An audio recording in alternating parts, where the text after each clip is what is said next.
everybody. We're very lucky to have with us today Lisa Nelsen, performer, teacher extraordinaire with a fantastic career.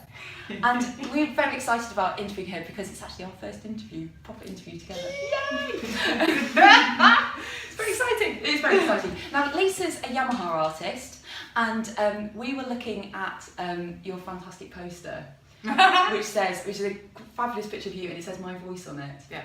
And it's a powerful statement. It's powerful words. How does that sort of relate to you? Oh boy. Well, my first thing was singing, because my parents were both singers, professional opera singers. So to have a voice when I'm playing, that just means the world to me, because I wanted to be a singer first. And actually, I had been doing shows, and I was in the lead in different plays in school, and that was my thing. I'm a diva. I am a drama queen. So to be a singer, Don't you have to be? we are flute players. It's kind of in the chemistry, in the makeup. But so when I got this flute, suddenly it just, and I said something about it's voice. It's like I'm singing. So they just took that, and I thought, that's exactly it. Yeah. And it was fantastic. So yeah, it's been really good. Do you think your singing training has helped your flute playing?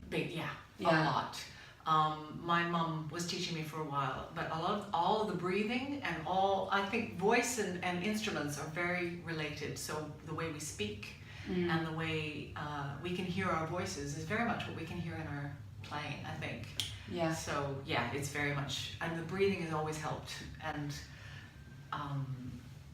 resonance in the body, and how to hold yourself, and the performance and the presentation. So see, I'm even doing it now. This is what you do. I can't yet. Abby does a really good Pavarotti impression. It's pretty good. That's really good. Who has been your inspiration? I like the eyebrows.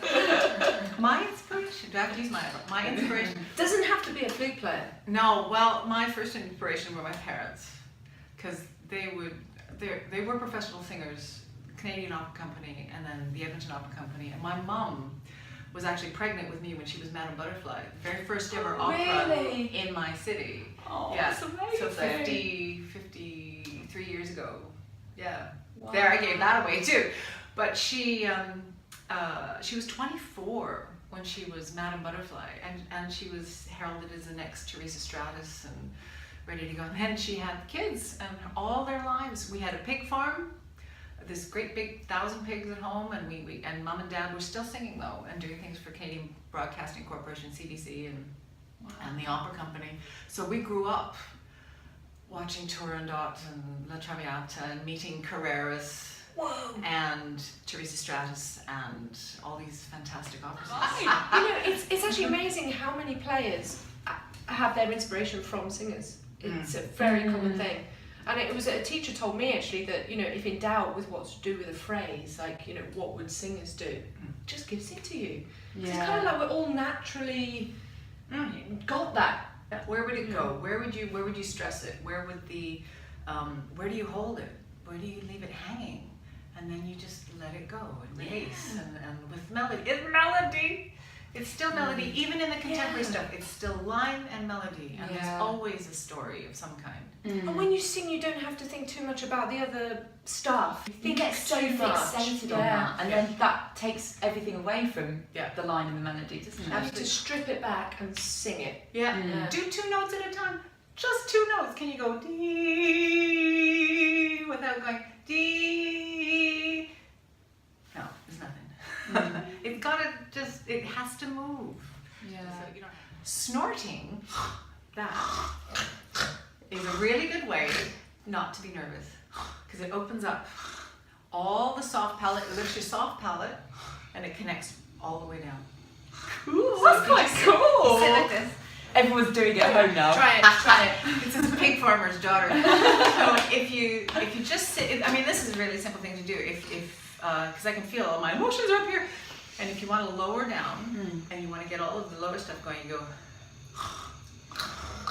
Because when you're snoring, you can feel it connect, like here, can't you? Yeah. And it's really good. Yeah, no, but no, take the noise out. Go without the noise. I like the noise. I like the noise. Oh yeah. Yeah. So can we talk a bit about your teaching? Sure. Because you have some amazing students and you have an amazing reputation. What's the secret? Tell us your secrets. Oh, Yes, God. all of them. All of them. No, that'd be tough. My secrets. Let them grow for themselves as much as possible. Give them the tools to use and then let them do their own thing. I don't know, they're so different. 15 years at Wells Cathedral School and now here at Guildhall. And the master classes, I've never met the same person twice. So it's fascinating. I learn so much. I learn. Every lesson is like I'm giving myself a lesson, but not in a selfish way. Yeah. You know, it's so I don't always feel like I have to practice or demonstrate, but the process, because I'm working it out for everybody to try and explain it so it's clear, makes me find different ways to work it through for myself. Yeah. And hopefully, without giving advice, see, I'm just learning how not to give advice all the time, but to let them ask them, like I ask questions so that they remember more. And that seems to work. Yeah. Talking of secrets. We discussed this We earlier. know one. We know one. So, tell us a secret. Anything. Tell us something that nobody knows. Only one person knows this, and you'll have to tell them now. Everybody, I can't know how to say it. How do you say that? Okay. Is this to do with, have you ever had to perform in a way that wasn't on the flute? In Yeah, I did. swimwear. Okay, I was once, this is coming out now, I was once the runner-up for Miss Edmonton. There you go. Beauty queen. Beauty queen. How did it feel not to win? Was it hard? No. To be the world's biggest disappointment. There's a video, I hope to God it's not on YouTube, but there is a video of it. That's We'll find it. We'll find it Yeah. Was your talent the flute? It was actually. I had just been accepted. amazing. Yeah, I didn't sing. What did you play? What did you play? I played the Swiss Shepherd.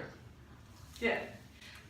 In what did you wear? No, I wore in no a- clothes. I wore something like this, so it was fine. Yeah.